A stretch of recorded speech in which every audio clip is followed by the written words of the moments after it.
Friends आमर ए पृथ्वी केते सुंदर देखा जाए ना। आउ से सुंदर ग्रह रे मु आपण माने आउ सबु जीवजंतु माने रुहंदी। आमर ए पृथ्वी तार नक्षत्र बा सूर्यंकर हैबिटेबल जोन ने अछि, जेउथिरे रहिबाकू माटीर चट्टाण, पीबाकू पानी, खाइबा पई खाद्य और बंची रहिबा पई अम्लजान बा ऑक्सीजन सबु मिली पारुछि।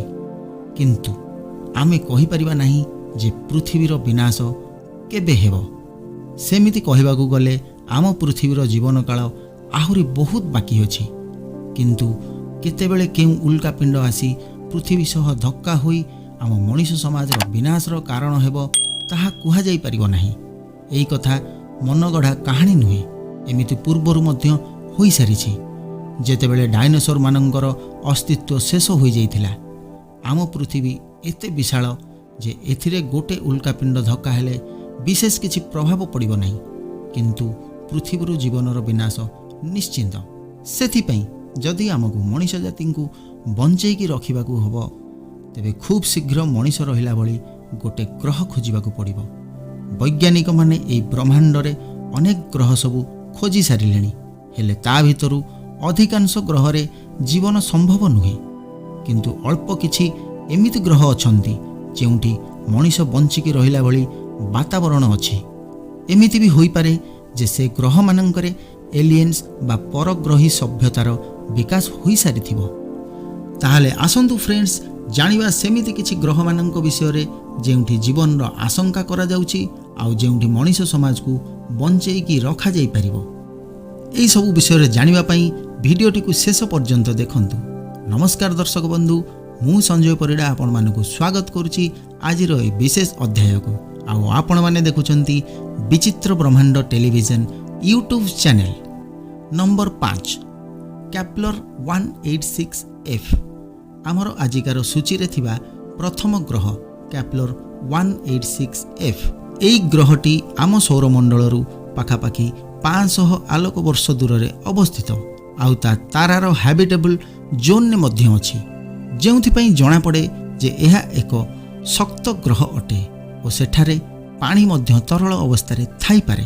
केप्लर 186f ता सूर्य ठारू पाखापाखि 5.24 कोटी किलोमीटर दूर रे अवस्थित। एई दूरता को आम पृथ्वी सहित तुलना कले आम पृथ्वी सूर्यंक ठारू प्राय 15 कोटी किलोमीटर दूर रे अवस्थित। सेथिपई आपणक मनरे निश्चय प्रश्न उठुथिबो जे केप्लर 186f ता सूर्यर एते पाखरे थाई मध्य हैबिटेबल जोन ने केमिति अछि। फ्रेंड्स केप्लर 186f रो तारा जहार नाम केप्लर 186 अटे ताहा आम सूर्य भली एते विशाल नुहे। एई ताराटी आम सूर्य ठारू साइज रे आउ मास रे मध्य अधा अटे। केप्लर 186f ग्रहटी एते पाखरे थाई मध्य सेठारे पडुथिबा सूर्य किरण आम पृथ्वी रे पडुथिबा सूर्य किरण तुलना रे अधारू भी कम अटे। उदाहरण स्वरूप केप्लर 186f रे दिन द्विपहरे पडुथिबा सूर्य किरण आम पृथ्वी रे संध्या बा अपराह्न समय पडुथिबा सूर्य किरण सह समान अटे। मोटामोटी कहिले बहुत कम। सबु परे मध्य एई ग्रह रे तापमात्रा आउ वेदर केमिति प्रकार होइथिबो ताहा एबे भी रहस्य होई रहिछि, कारण सेठाकर वायुमंडल विषय रे विशेष किछि तथ्य वैज्ञानिक माननकु मिली पारि नाही।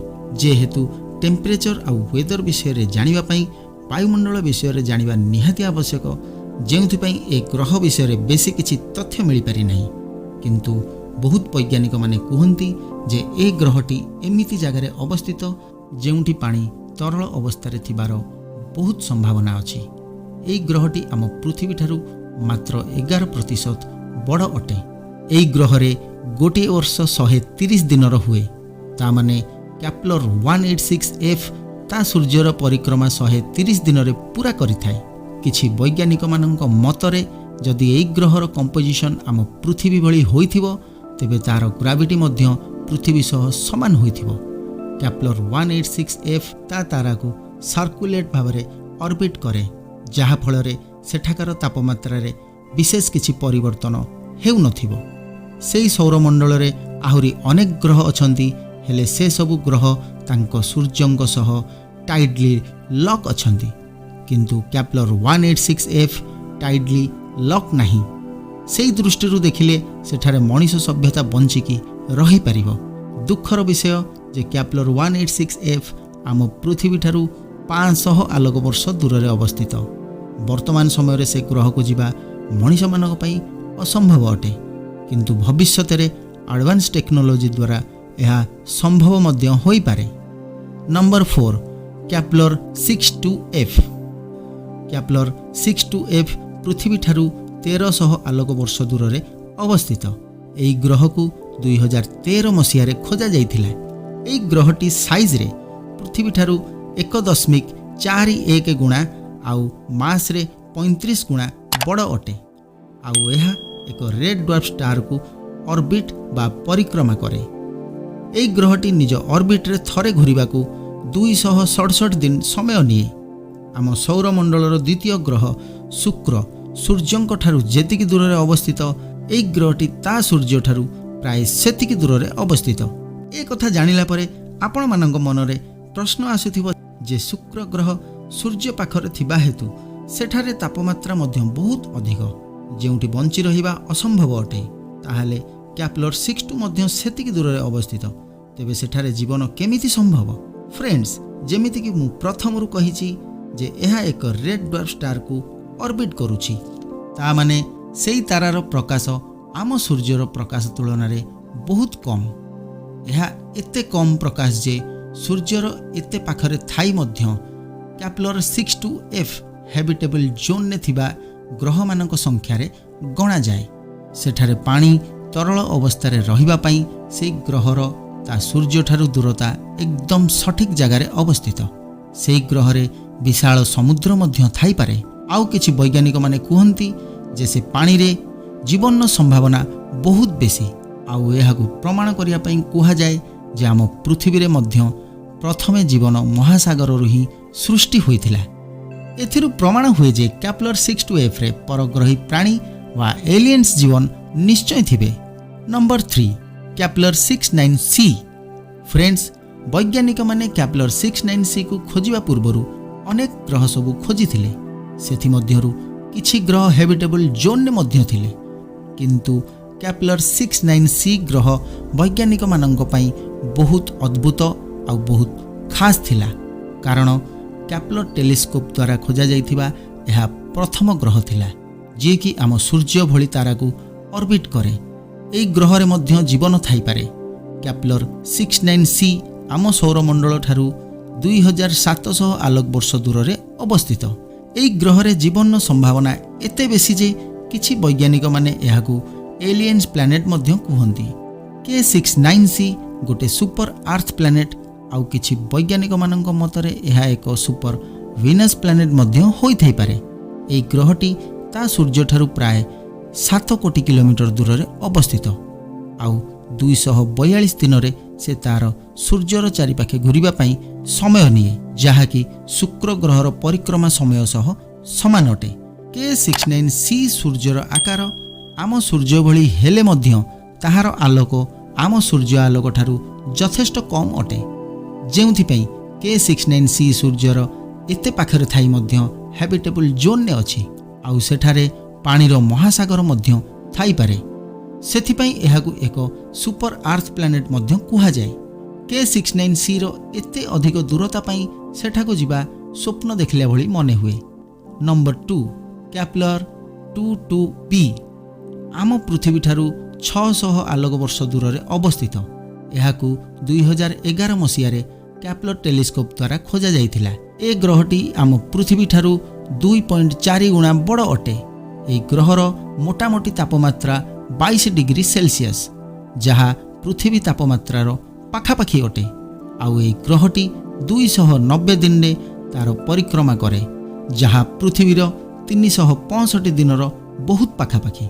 कैप्लर 22B जेउ तारा को परिक्रमा करे ताहा एक G श्रेणीर तारा अटे, जेउ श्रेणी रे आम सूर्य मध्य अछि।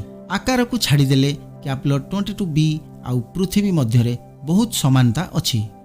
एई ग्रहटीर तारा गोटे वेरिएबल तारा अटे, जेउथि पई सेथिरु बाहरुथिबा एनर्जी कम बेसी होई थाए।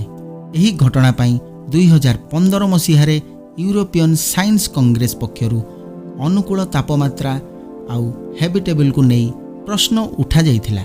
ମାତ୍ର ଅଧିକାଂଶ ବୈଜ୍ଞାନିକମାନଙ୍କ ମତରେ ଏଠାରେ ଏକ ଉଚିତ ପରିବେଶ ଥାଇପାରେ। ସେ ଯାହା ବି ହେଉ, ଏହି ଗ୍ରହଟି କ୍ୟାପ୍ଲର ଟେଲିସ୍କୋପ ଦ୍ୱାରା ଖୋଜାଯାଇଥିବା ପ୍ରଥମ ହେବିଟେବଲ ଗ୍ରହ ଅଟେ। Number 1 ଗ୍ଲିସ୍ 667cc। ଏହା ପୃଥିବୀଠାରୁ ମାତ୍ର 22 ଆଲୋକ ବର୍ଷ ଦୂରରେ ଅବସ୍ଥିତ, ଯାହାକୁ ଆମ ପୃଥିବୀର ଭଉଣୀ ମଧ୍ୟ କୁହାଯାଏ। ଏହାର ମାସ୍ ପୃଥିବୀ ଅପେକ୍ଷା 3.8 ଗୁଣା ବଡ଼ ଅଟେ ଆଉ ଏହାର ଆକାର ଆମ ପୃଥିବୀଠାରୁ 1.77 ଗୁଣା ଅଧିକ। ଏହାର ପରିକ୍ରମାର ସମୟ ମାତ୍ର 28 ଦିନ ଅଟେ, ଯାହାର ମାନେ ଏହି ଗ୍ରହଟି ତା ସୂର୍ଯ୍ୟର ବହୁତ ପାଖରେ ଅବସ୍ଥିତ। ଯାହା ଶୁଣିଲା ପରେ ମନରେ ପ୍ରଶ୍ନ ଉଠେ, ସୂର୍ଯ୍ୟର ଏତେ ପାଖରେ ଥାଇ ଆମ ପୃଥିବୀ ସହିତ ସମାନ କେମିତି ହୋଇପାରେ ଆଉ ଏ ଗ୍ରହକୁ ପୃଥିବୀର ଭଉଣୀ କାହିଁକି କୁହାଯାଏ? ପ୍ରକୃତରେ ଗ୍ଲିସ୍ 667cc ଗ୍ରହଟି ଗୋଟିଏ ରେଡ୍ ଡ୍ୱାର୍ଫ ଷ୍ଟାର ଚାରିପାଖେ ପରିକ୍ରମା କରେ, ଯାହାର ତାପମାତ୍ରା ଆମ ସୂର୍ଯ୍ୟ ତୁଳନାରେ ବହୁତ କମ୍ ଅଟେ। ଆମ ସୂର୍ଯ୍ୟର ତାପମାତ୍ରା 5500 ଡିଗ୍ରୀ ସେଲସିୟସ୍ ହେଲେ ଏହି ତାରା ବା ସୂର୍ଯ୍ୟର ତାପମାତ୍ରା 3400 ଡିଗ୍ରୀ ସେଲସିୟସ୍ ପାଖାପାଖି ଥାଏ। ଆଜି ଆମ ପୃଥିବୀ ସୂର୍ଯ୍ୟଙ୍କ ଠାରୁ ଯେତିକି ଦୂରରେ ଅଛି, ଯଦି ସେତିକି ଦୂରରେ ସେ ତାରାର ପରିକ୍ରମା କରୁଥାନ୍ତା, ତେବେ ପୃଥିବୀର ତାପମାତ୍ରା ଏତେ କମ୍ ହୋଇଥାନ୍ତା ଯେ ଏହା ଏକ ବରଫର ଗ୍ରହରେ ପରିଣତ ହୋଇଯାଇଥାନ୍ତା। ଗ୍ଲିସ୍ 667cc ଗ୍ରହଟି ପୃଥିବୀ ତୁଳନାରେ 8 ଗୁଣା ପାଖରୁ ପରିକ୍ରମା କରୁଛି। ସେଥିପାଇଁ ସେଠାରେ ତାପମାତ୍ରା 30 ଡିଗ୍ରୀ ସେଲସିୟସ୍ ସବୁବେଳେ ରହିଥାଏ, ଯାହାକି ଆମ ପୃଥିବୀ ସହିତ ସମାନ ଅଟେ, ଯେଉଁଥିପାଇଁ ସେଠାରେ ଥିବା ପାଣି ତରଳ ଅବସ୍ଥାରେ ରହିପାରୁଛି। ତେଣୁ ସେଠାରେ ଜୀବନର ସମ୍ଭାବନା ବହୁତ ବେଶୀ। ଆଜିର ଟେକ୍ନୋଲୋଜି ସାହାଯ୍ୟରେ ସେଠିକି ଯିବା ସମ୍ଭବତଃ ନୁହେଁ, କିନ୍ତୁ ଯଦି ଭବିଷ୍ୟତରେ ଏମିତି କିଛି ଟେକ୍ନୋଲୋଜି ଆବିଷ୍କାର ହୁଏ, ତେବେ ସେଠିକି ଯିବା ସମ୍ଭବ ମଧ୍ୟ ହୋଇପାରେ। ଫ୍ରେଣ୍ଡସ୍, ଗୋଟେ ସମୟ ଥିଲା ଯେତେବେଳେ ମଣିଷ ମଣିଷର ଭାଷାକୁ ମଧ୍ୟ ବୁଝିପାରୁନଥିଲା, ହେଲେ କିଏ ଜାଣିଥିଲା ଯେ ସେହି ମଣିଷ ଦିନେ ବିଚିତ୍ର ଏହି ବ୍ରହ୍ମାଣ୍ଡକୁ ଖୋଜିବାରେ ସକ୍ଷମ ହୋଇପାରିବ। ମଣିଷ କିଛି ବି କରିଦେଇପାରେ, କାରଣ ମଣିଷର ମାନେ ହିଁ କିଛି ବି ଅସମ୍ଭବ କାମକୁ ସମ୍ଭବ କରିପାରିବା। ଫ୍ରେଣ୍ଡସ୍, ଆପଣଙ୍କୁ ଆଜିର ଅଧ୍ୟାୟ କେମିତି ଲାଗିଲା ଆମକୁ କମେଣ୍ଟ କରି ନିଶ୍ଚୟ ଜଣାଇବେ। ସବସ୍କ୍ରାଇବ୍ ମଧ୍ୟ କରିବେ। ଆଉ ହଁ, ସର୍ବେ ପ୍ରଥମେ ନୋଟିଫିକେସନ୍ ପାଇବା ପାଇଁ ବେଲ୍ ଆଇକନ୍କୁ ନିଶ୍ଚୟ ପ୍ରେସ୍ କରିବେ। ରହିଲି, ନମସ୍କାର।